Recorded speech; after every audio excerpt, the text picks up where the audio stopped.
Hello everyone, this is Erik, the Asian movie enthusiast, and this is my review of Howling, a Korean thriller from 2012 that stars Song Kang-ho and Lee Na-young. Set in Mapo district, Seoul, middle-aged police detective Jo Sang-gil, played by Song Kang-ho, a single father with a young son and daughter, is assigned the seemingly straightforward case of a man who set fire to himself inside of his car. Chafing at his lack of promotion after so long on the police force, but under pressure from his boss-turned-friend, he also grudgingly agrees to work with rookie detective Cha Eun-young, played by Lee Na-young, a 30-year-old divorcee who has been transferred from motorcycle patrol duty into his crew. And as it turns out, this murder case leads them to a suspect who is not human, but is in fact a wolf. So Howling is one of those Korean movies that always got mixed reviews. You know, it kind of came and went without much fanfare.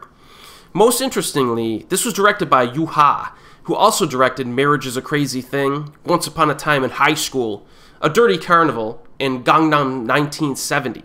Some pretty excellent films on that resume, actually. Certainly a talented director. And while I'll say up front that Howling is maybe not quite as interesting or impactful as those aforementioned titles, it's certainly an entertaining watch. Now, early on, our male lead is shown to be one of those guys who has a temperamental teenage son he's dealing with, and he also does not respect his female partner, both because, number one, she's a newbie who doesn't really know what she's doing, and also because she's a woman. And the other guys at the police station also give her some grief and order her around and, you know, give her a hard time.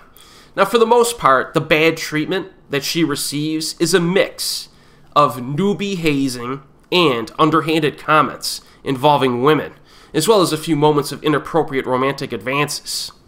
Now, if this were a subtext for a Hollywood film in 2023, we all know what would happen. It would be a disaster of obnoxiousness. It would just beat you over the head with it, right?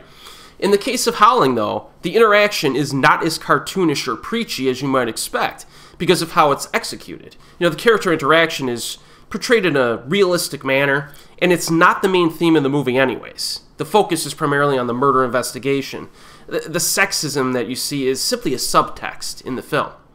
Also, the female lead is imperfect in her own right. She does screw up a few times at her job, and she also makes a few inaccurate assumptions at times.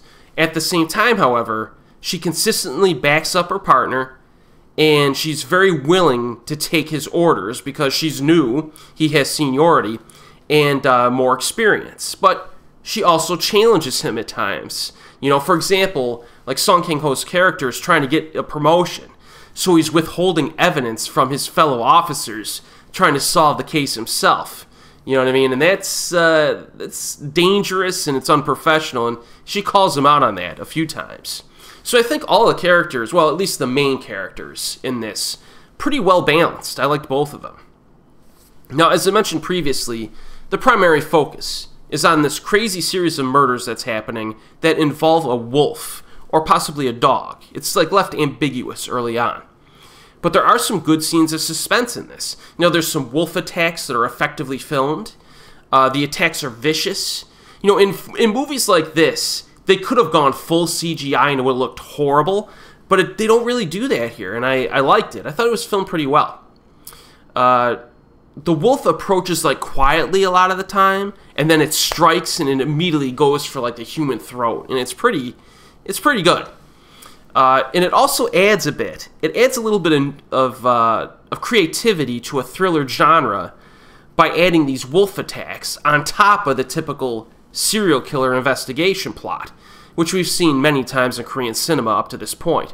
And, you know, so I think this aspect in this film adds something different to an already explored genre. I liked it, and I think the wolf element is more nuanced than you might expect as well.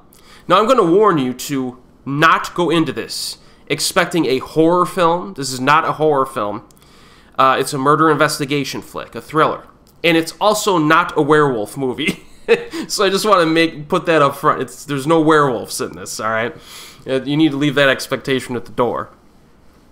Performances are very good, as you might expect. A few of the supporting actors are big time now as well. And, Song Kang-ho is great as usual. Lee Na-young has an incredibly small filmography for someone who's been in the industry for over 25 years, but she's quite good here and has some effective dramatic moments. Direction is also good, as you might expect given the aforementioned director, and production values are good, with a few colorful set designs mixed in here or there. Now, if I were to identify the specific aspect that holds this movie back from being awesome, I would say that, given the thriller genre, it does lack, like, any big, elongated, memorable set pieces. You know what I mean? It doesn't get... You don't have any, like, sustained scenes that get your blood pumping, But there are specific shorter scenes that are pretty intense and suspenseful. But still, I think Howling is rather underrated in some ways. It's not a great movie, but during my recent viewing, I enjoyed it just as much as I did 10 years ago. It's just a good Korean thriller with a little bit of a twist to it with the wolf aspect. And if you're a fan of the actors, I think this is kind of a safe pick for you. If you're in the mood for just a pretty good quality flick, murder investigation film, check it out. And I think a lot of people probably skipped this movie when it first came out, like over a decade ago. But check it out and let me know what you think. It's currently streaming on Tubi and Amazon. And as always, folks, I'll see you next time.